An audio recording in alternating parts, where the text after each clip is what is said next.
the ocean. Oh, Joy, you're always on the move. You're a baker and go-getter, a new mom and student. You're an Ander. At National University, we see the whole you.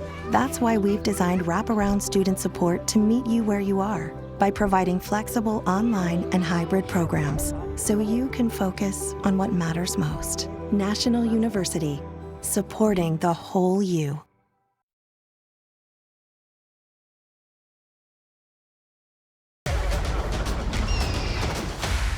Can I get a chee-hoo? Set sail for Ono Hawaiian Barbecue and discover the thrill of the Ono Keiki meal.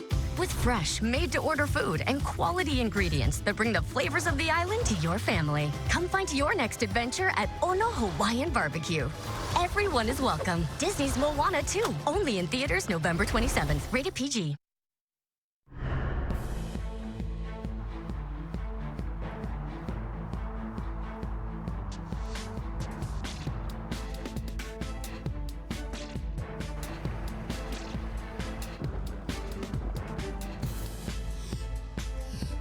Their way into a zone, an alley auto zone.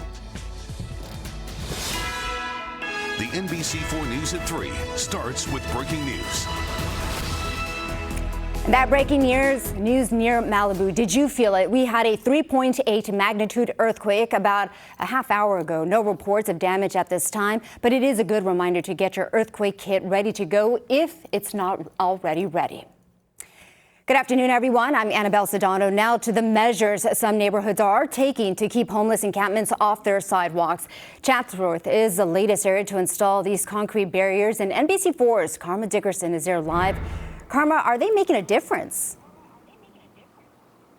Well, neighbors say they actually have made a difference. And to be clear, this is an industrial area of Chatsworth. So the neighbors we're talking about are business owners, are employees, and really they're just the latest we've seen to take homeless enforcement into their own hands because they say that the city hadn't really been strictly enforcing some of the no parking restrictions. We want to show you what's going on this street.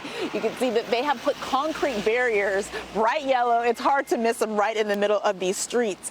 And it is really what they said they've done them to try to make sure that large vehicles like RVs wouldn't have room to park. Notice that they're spaced far enough apart where a standard sized car could get in there, but it would be difficult to get an RV in. Now, of course, there are questions about the legality of putting a private structure on a city street. That's one of the main reasons that no one we spoke to wanted to share who exactly did this. But in general, the consensus we've gotten from people that it has been one tool that they've been able to use to limit the amount of RVs that are moving back in after the city cleans up.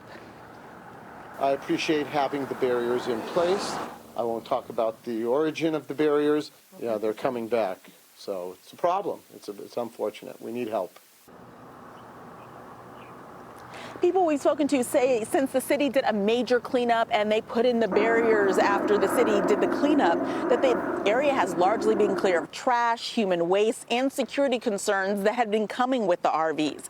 However, we have seen some areas where the RVs have started to move in outside of the barriers, like what you're taking a look at now. And also, sometimes the barriers have been used for tents. They're now putting tents up against the barriers, according to some of these neighbors. And they say previously tents hadn't really been an issue. So it seems like the people experiencing homelessness have been evolving with the barriers that have been coming in. So now they're looking at a new problem. So neighbors are again asking the city to intervene. The biggest thing they're asking is enforcement of the existing restrictions on no parking. Well, another thing I want you to notice, if you take a look all the way down the street, you'll see a couple of minivans parked. Those are also minivans where people are living out of their cars. So while these barriers do restrict a big RV from coming in, something like a minivan that someone is living in is still able to park. There's a tent right alongside it. So they still are struggling with this issue and are asking the city to step in. We did reach out to the mayor's office and Department of Public Works to find out their response to these barriers, and we're waiting to hear back.